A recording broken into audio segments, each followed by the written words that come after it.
کرتے بنائے جو تم کو گرمی سے بچائیں، اور ایسے کرتے بھی جو تم کو اسلحہ جنگ کے ضرر سے محفوظ رکھیں۔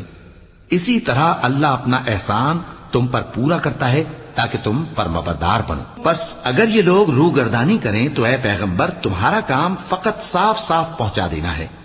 یہ اللہ کی نعمتوں سے واقف ہیں مگر واقف ہو کر ان سے انکار کرتے ہیں، اور یہ اکثر ناشکرے ہیں۔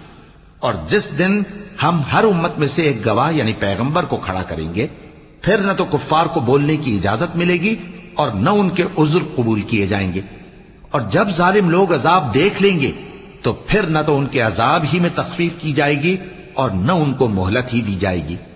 اور جب مشرک اپنے بنائے ہوئے شریکوں کو دیکھیں گے تو کہیں گے کہ پروردگار، یہ وہی ہمارے شریک ہیں جن کو ہم تیرے سوا پکارا کرتے تھے۔ تو وہ ان کے کلام کو مسترد کر دیں گے اور ان سے کہیں گے کہ تم جھوٹے ہو۔